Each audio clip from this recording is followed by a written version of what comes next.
Dumawur mangawur-awur-awurahan tengarane ngajurit kong maguru kongso kong maguru kongso tata kaya butuh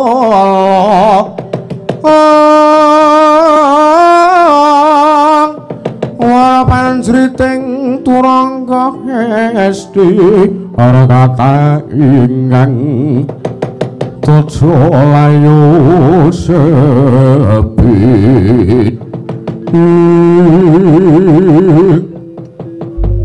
Ngir anak-anakku para sata kula kabeh kula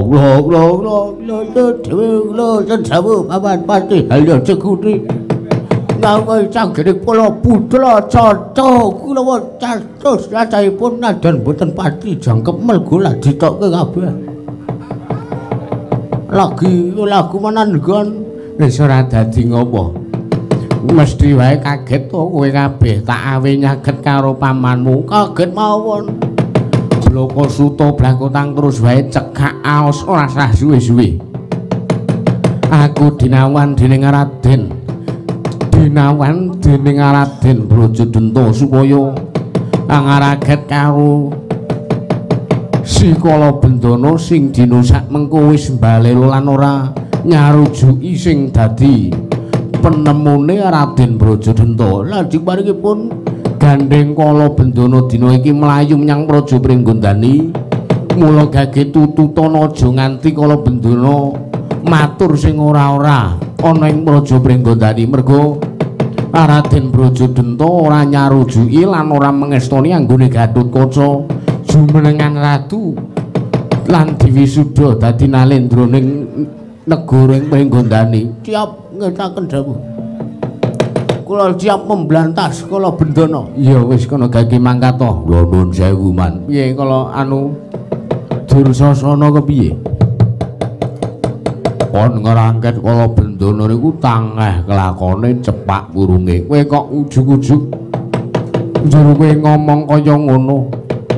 Sebab Kala Bendana iku najan wujute sarwa kuciwa ring nika niku digdaya sekti kalintang jayaning perang. Njur kowe apa wedi? Wedi. Kula milih dadi dala mawon pun. Guyu sukosan anding kota wis mboten masalah. Pun bangane lara kabeh awak kula wis. Kowe ora gelem maju ora apa-apa sing penting liyane do gelem maju. Cagah kula cagah. Kula ki cagah paman. Lho Surtayu saguh. Kartomarma kula ki sagah paman. Lho Kartomarma saguh. Satama kula ki sagah paman. Satama kabeh lan liyane wis saguh kok kowe ora saguh iki bocah-bocah sing kepiye to? Waduh. Monggo ndak disurati iki nek ora mangkat. Gempon kula sendika dawuh nyuwun pamit ning mengko dhisik budalna tengaraning para wadyabala saka negara Ngastina utamane para Sata Kurawa nata ngestaken dawuh Satama wonten paring dawuh nembang tengaraning boling para wadyabala nata ngestaken dawuh kepareng nyuwun pamit madal wasilan sing ati-ati aja kaya bocah cilik Satama iwang kanceng prawara kuswa Makara kra kumiwang gagah tari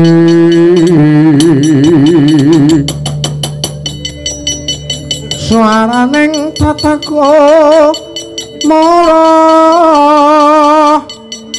lar panjriting tuwa rangga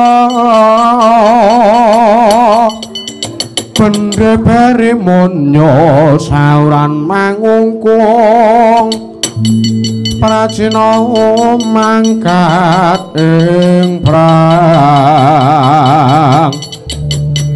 Gambira tiasing prajurit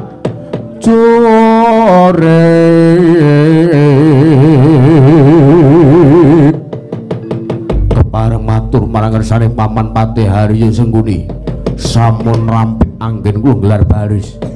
Mula gage budalna dina iki nunusaken dawuh. sikro mangsa lumampah not wihomo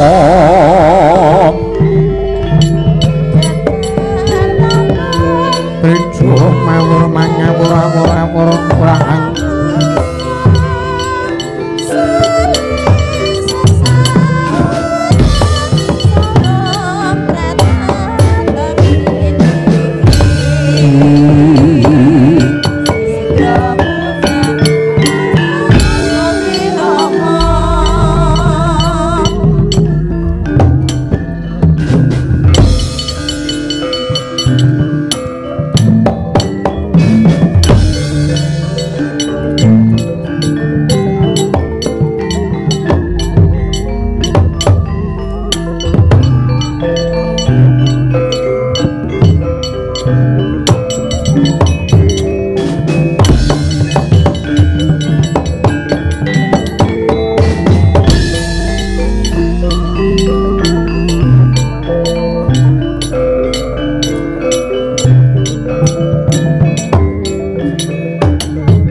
maju jaipong satu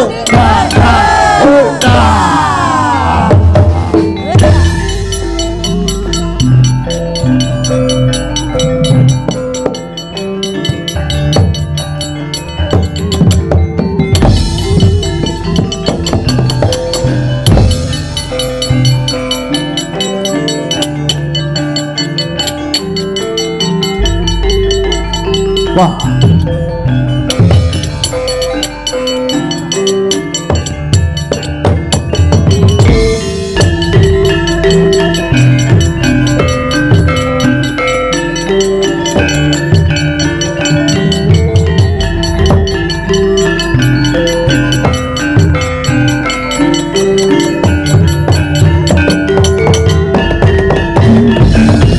tetep nyogok ngaluhur dasar gagah warnanipun Kanjeng Sri Narapati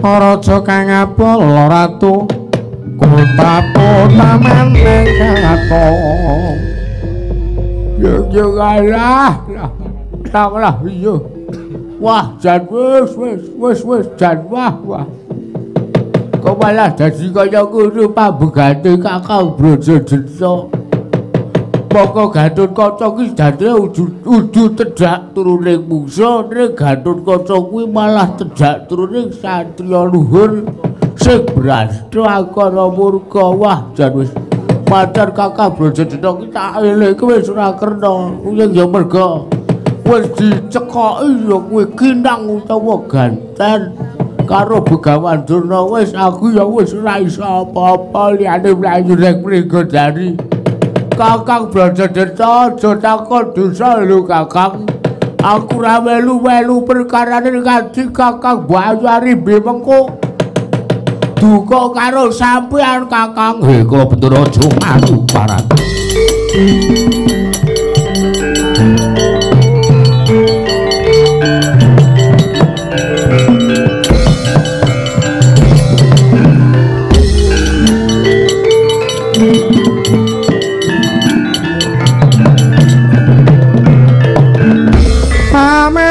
paman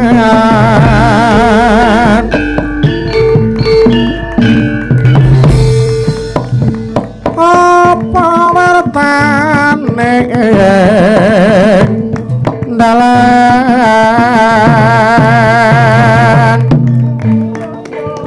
ning dalan akeh pati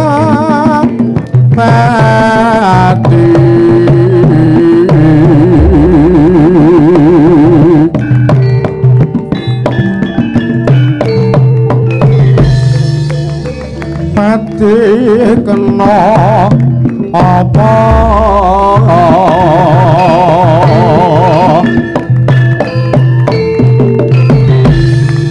mati pinedhang lekan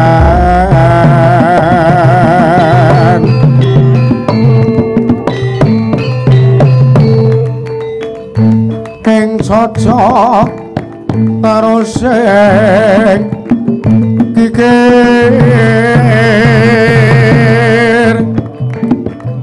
akari raga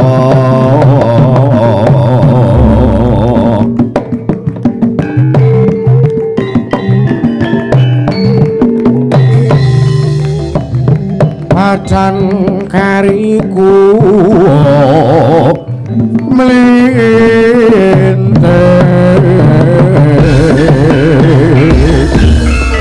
ngaglah bergagah dapurmu kentang-kentang sedokono tak sawang keparat amuk suruh mrutu jimrutu imbang jen podo-podo kala bendono iki pacan iya ora panggil iki kaya karsa marba yo dasar Puranyata ayo aku wis ngerti kowe bakal mlayu menyang negara Pringgondani matur sing bab ora prayoga karo Dewi Arimbi rak yo ngono piye pancen iya wis tak diasi kaya ngono. Merga Kakang Brajadenta ki iso mbalela.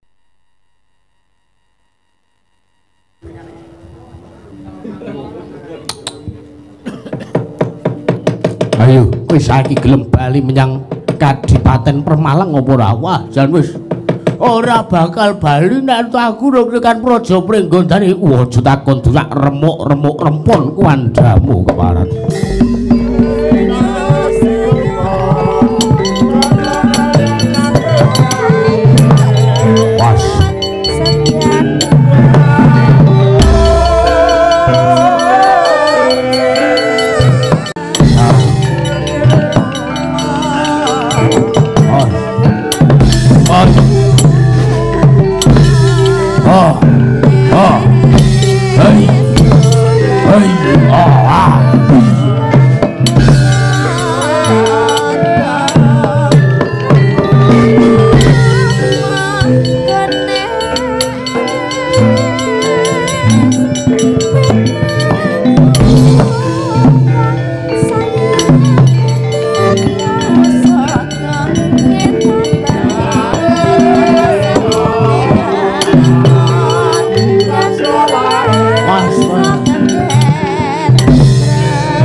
Was.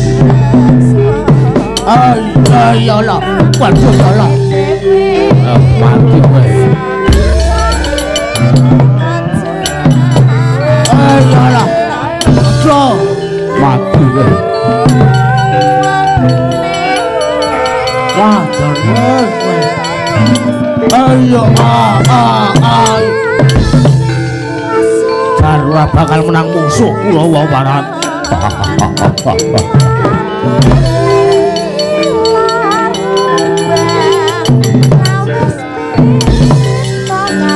Bakal kelaran.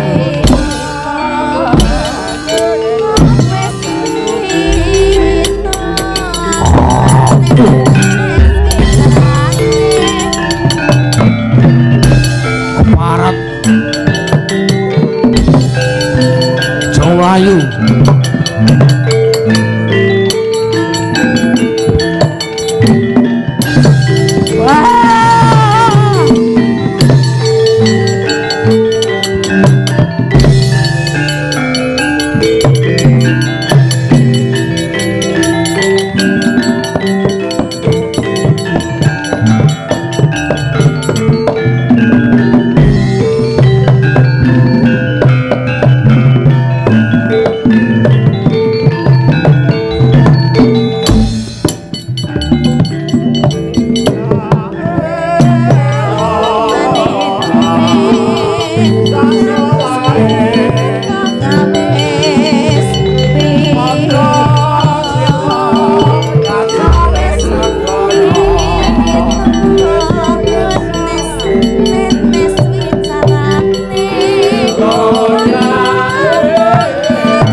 katon rengu pasuryanmu ndak awe iki kaget manahipun Ingkang Rayi Enggar Boruji sampangke kula tampi timbalan paduka Kanjeng Prabu wonten wigatos menapa sampangke marang Ingkang Rayi Jumadung dawuh Prabu yo pun Kakang bakal manem Bromo sing dadi gatining Pasewakan Yayi Setyaki oh inggih kula sepagaken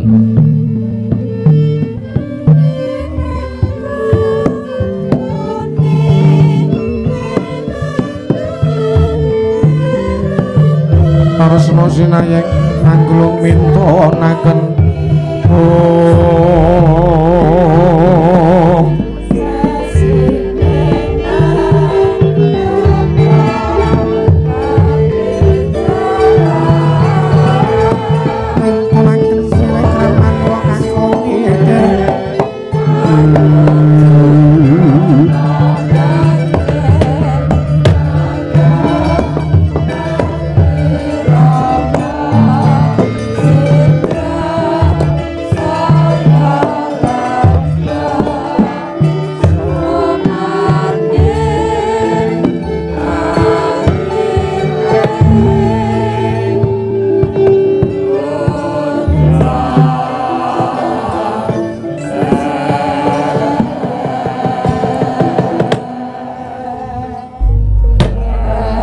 Mandra alun tata trapsilanira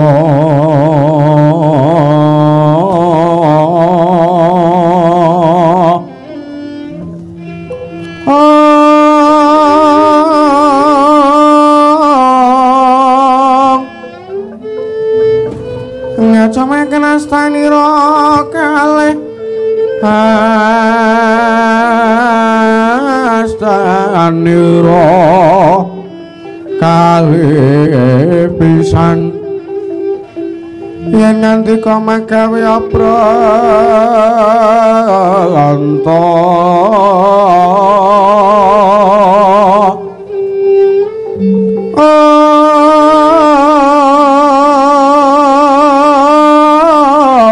yen ngandika magawe apranta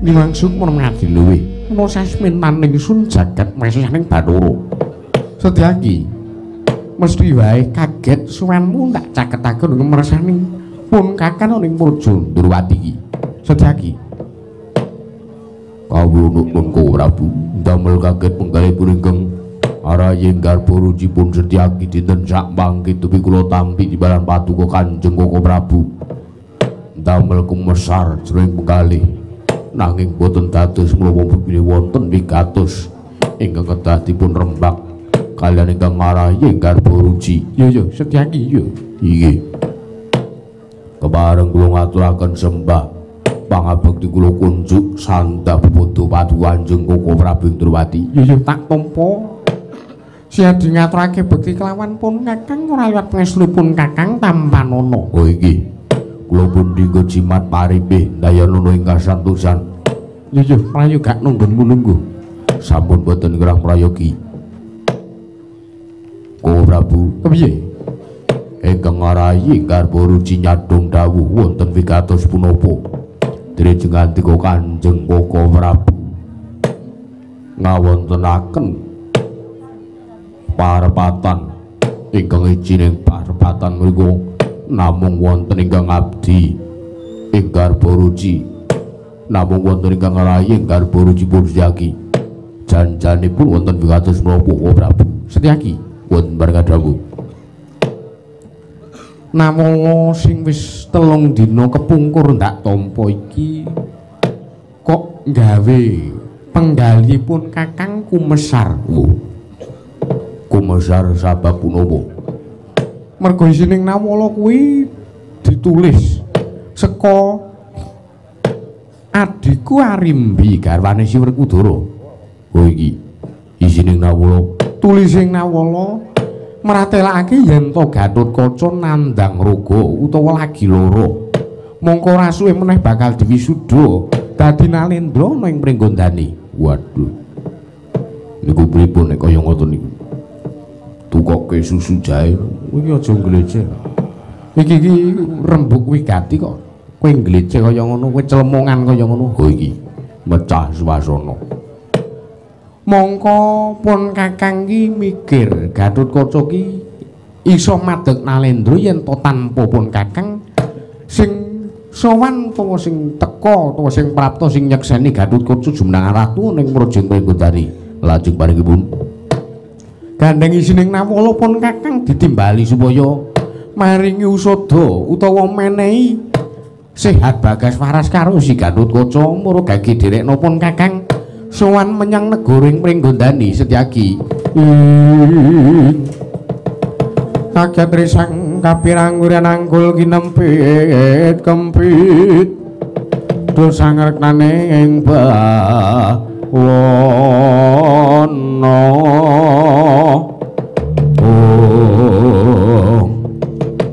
menawi dedro mekaten ingkang ngarayi namung kantun derek yo pun Kakang lumayang ana ing angkasa siat dituturi lakuning pun Kakang. Ayang-ayange pun Kakang derekno Yayi. Monggo kula ndherekaken jengkar paduka. Yo ayo rasa suwe-suwe budhal menyang Mrajeng Pringgondani. Inggih Prabu.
Sarian putra lamun kawekasan nika wis anggene maya wis anggeni maya Wisnu Pradenta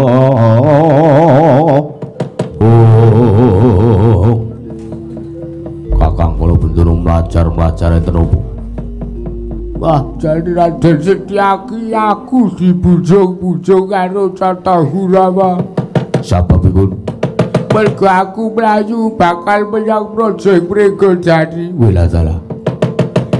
Dibujung sebabe aku lantuk laporan karo Kakang Bu Ayu Aribi menyang karo Kakang Brajadrita menyang Kakang Bu Ayu Aribi. Mergo dia samengko ki Kakang Brajadrita balela. Lho. Balela ora pangestu ora meneh pangestu lan ora bakal nyekseni anggone Gatotkaca diweneng dadi ratu diwisuda dadi ratu ning Mrajeng Pringgondani. Malah sajak Kakang Brajadrita subar jaman negara Pringgondani bakal diwenehke waton wis gumludhuk sirahe Kakang Brajadrita. Weladalah nek kaya ngono kahanan iki Setyaki sing ora trima. Lanjur kowe ngendhek kene iki ngapa? Nderekke Koko Prabu sowan menyang Mrajeng Pringgondani. Wah, jan wis diuyak-uyak Kurawa. Iya, diuyak-uyak Kurawa. Wis saban sing wigati mlajar ki mawon teng negari Pringgondani. Tut wuri lampahipun Koko Prabu sampun ngantos kawanguran dening para satu Kurawa. Iya Raden kaki matur nuwun Kurawing kula tandhangi.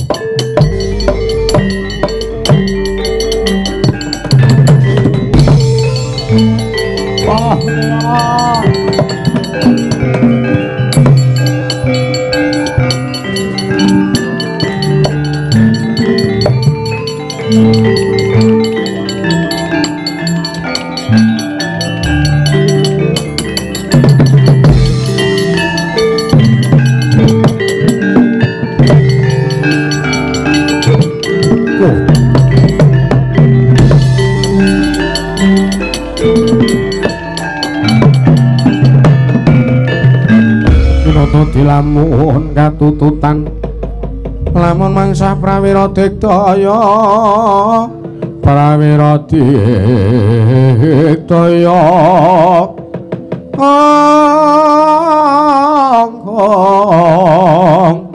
ora nanggono magawe gelari wang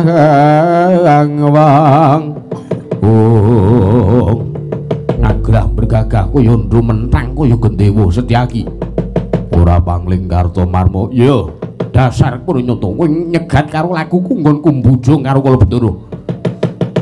Kakang Kala Bendana ora luput ngopo mbok uyak-uyak. Mesti wae mung bakal laporan menyang Projing Pringgondani, mung bakal matur sing ora prayoga meneng Projing Pringgondani, sing ora wurunga mung bakal gawe ngurinane Dewi Arimbi. Pancen Kala Nyoto wis diniati karo Raden Kala Bendana kaya mangkono. Kowe ora gelem mikir takon sak glandang pusakaku. Pusakamu apa mbuh? Lho. Pusakamu apa kok mbuh? Wila dalah. Wose kowe mikir ora dak aja dadi pepalanging Sata Kurawa. Sesuk ora mikir saiki uga aku ora bakal mikir keparat. Lena pangendhamu jalakon buak dadamu kelakon rondo bojomu Singalena mrapteng lalis Kartomarma.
哎呦啊！对了对了，哎是，啊，哎呀啦，啊对了，哎呀啦啊，啊对了呀，哎呀啦，哎呀啦，哎呀。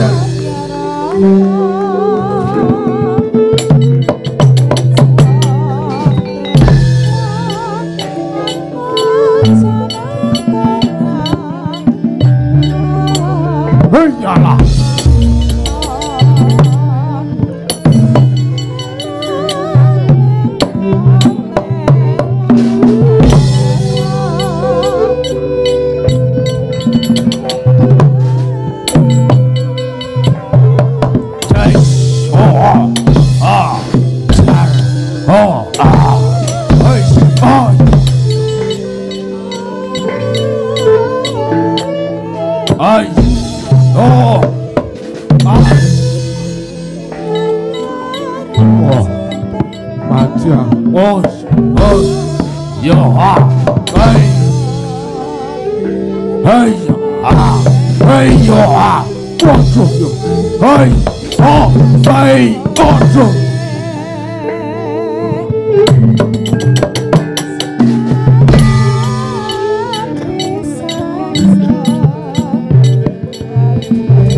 ！Karepe Soto Kruwa wis ngantem ora sah suwe-suwe mati dibana. Ha. Ha. Yo. Yo. Bos.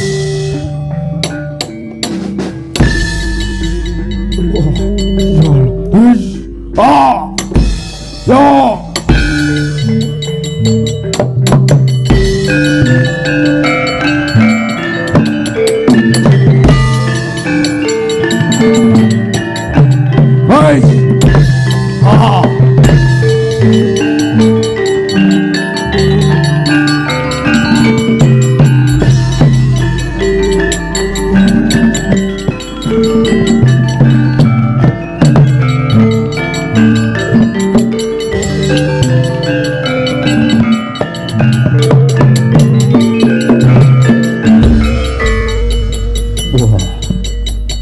Pejah kula man.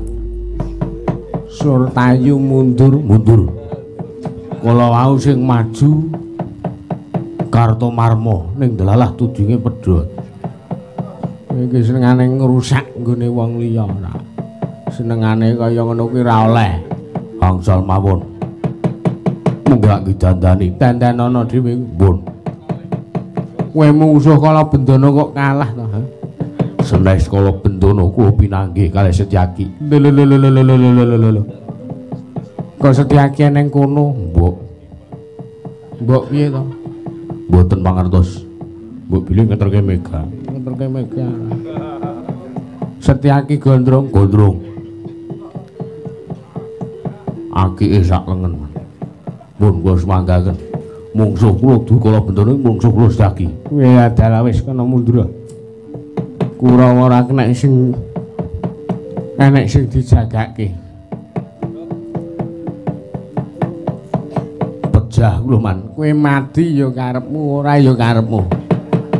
Tanpa kowe rombong aku saya semangat.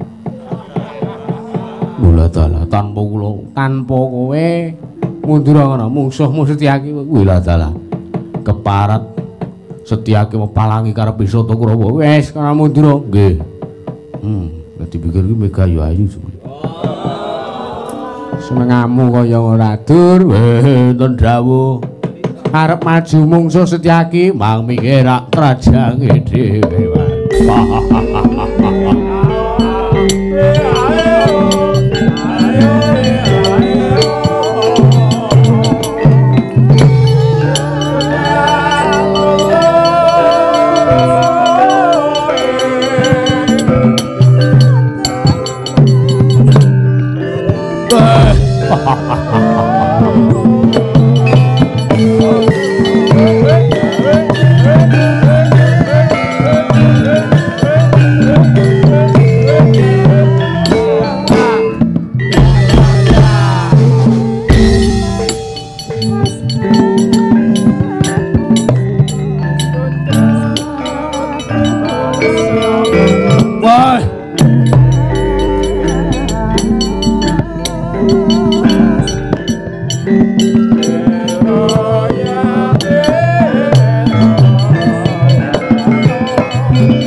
Menungsane halo babu halo babu halo. Wah bocah cilik kaya ngono kok kendel ora sepene. Ayo wah la dalah keparat kurang nganggo gamelan mendueren. Werene arep ngopo? Nglabrak dapurmu yo. Lho ngopo kok yo? Werene arep ngopo? Nglabrak dapurmu. Nyo. Mburi po nyo. Kurang marem gondas nyo. Oh, Satria ki ngene iki, ora mung surat-suratan. Ngono kuwi ra kendel jenenge. Parane langsung diasdes tungkak cangkeme sikut ndiase plek. Gejo cangkeme. Wah, ngeri kowe sadis sadis wae. Mantan apa? Mbuh. Wis. Kowe rene wigatimu ngopo ge apa perlune gek mulih. Wah, aja to kowe kira. Senengamu kaya ngene adoh-adoh ora. Lah iya mula kuwi. Wah ya. Ayo ngantem kowe jen jen. Jandron wae. Jandron kena nganggo musik ya kena. Musik apa? Dangdut. Hus. Ora kena ngono. Wah, wis kena. Wis senane kok ora. Satria kene iki sing peng-pengan kene iki nyo. Nggon sirah nyo. Oh, nggon dodo. Wedi marep mungkur nyo. Sing kendel bae kaya aku ngene iki. Bangane juga kono jugan tak kena tendiang pisan muter isin. Wah. Iya ya. Lah iya. Wah, wirang bebarang aku malah. Lah iya. Ya, apa dikira aku ra iso ngembari kekendelanmu? Yo, arep apa nyo? Gendada apa nyo? Mburi apa nyo? Yo, ngene iki sing kendel kaya aku nyo. Iya nyo. Wis. Wis. Gondodonya. Nya lak bukanya. Mburinya mburi. Wis. Usus wae. Bres ya modar tenan ngene iki carane. Ayo wis rasa kesuwen ngolah nyandi. Toto. Wah, jan wis ora. Ayo ngantem wae dhisik wae. Oh, ya. Wen dhisik sing ngantem tegese. Ya wis kene. Ndasmu kene, ndasmu kuwi. Hus. Wong tuwa dindas-daske. Wah, kendele kok ngene aku ning gone dhewe wedi, malah kaya bocah kaya ngene kendele. Wah. Wis ya. Ngantem sak marmu nganti benjut ndasku ora masalah. Wah, sumbarmu kaya manguwuh kaya nganti iso ngene. Wah, gepuk ndasmu ditahan terus pecah sirahmu. Dibano mati. Yo. Bulu. Oh, mbreneng bae, mbreneng. Wis ngantem meneh. Wah, keparat. Pindho iki, pindho. Pisan meneh ndak ganep. Wah, bocah ki. Arep diapusi ora kena. Wis karo ngantem mati kowe. Gentenan. Wes ora iso gentenan ngono kowe. Lah nek mengene iki ora enek sing menang, ora enek sing kalah. Wah, jenenge perang gagal kok. Kowe piye to? Oh, ora enek sing menang, ya ora enek sing kalah. Wis kene. Ya. Wah, alon-alon. Waduh. Toto siap. Tak omongi. Iki tanganku wingi bar tak nggo ngantem ndas wedhus pecah dadi songo. Cangkeme ora ngedeg-degi aku mung ngomong wes ngono kuwi ngedonke mungsuh. Pecah dadi songo ora pecah tenan malah modar kowe. Wis ditoto. Wis rasa omongan. Yo semelah kuwi ndonga barang. Wong ki ngopo-ngopo kudu semelah sik men apik ngono kuwi. Wah, las cangkeman cangkemmu kuwi. Wah, kesuwen ora. Yo ngampet tambukan. Wis toto. Wah, bajigur kesuwen ora. Gak ora ngantem-ngantem kesuwen ora cangkeman wae ora. Halo babu. Waduh yo. Isih kurang pindho. Ya weh. Wah. Yo. Weh, gendenan kowe. Loro telu. Siji loro telu. Siji loro telu.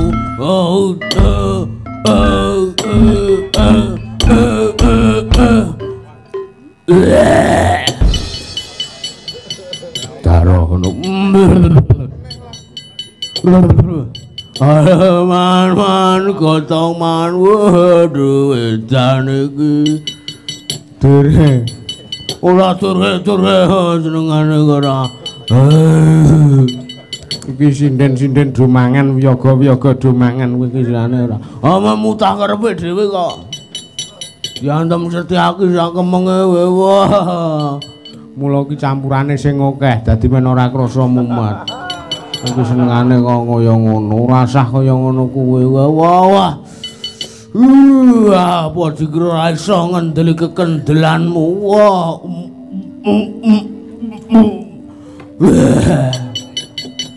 Wis kene tak gotong wae, gotong maneh iki wis ora kena dandane kahanane kaya ngene. Wah.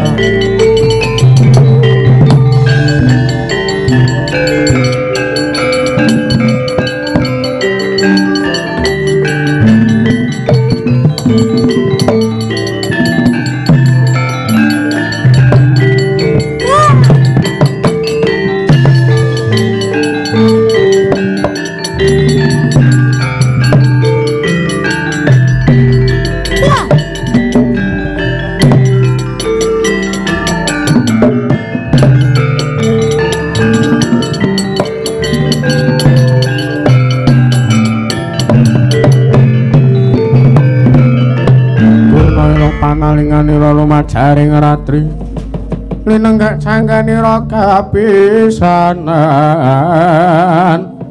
aning perang Brontoyuda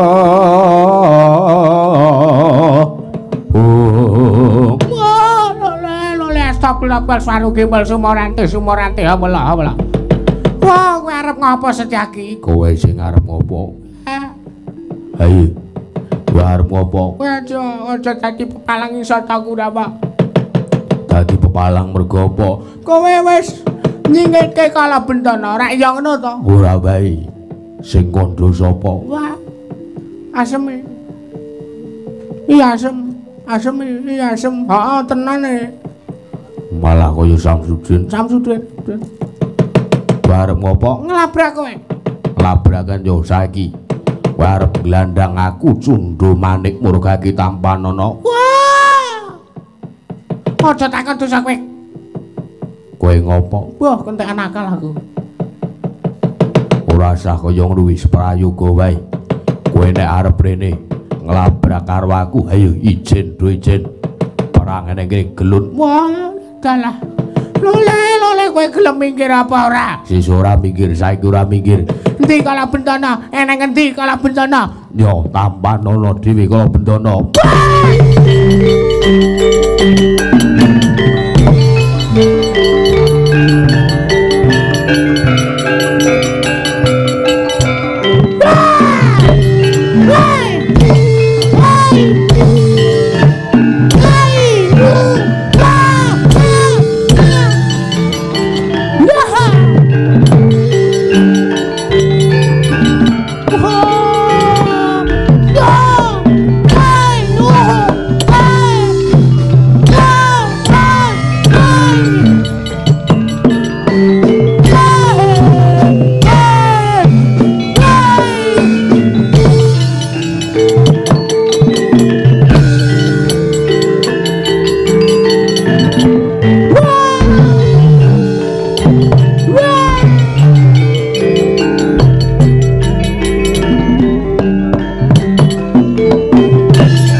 Ayo. Gelem bali apa ora? Kurawa 100 rojak bali. Wah, aku ngenteni. Mulan. Ora usah nyanyi barang. Wah, aku ki carum. Carum. Lagu wajib. Lagu wajib kuwi sing baku bali wae.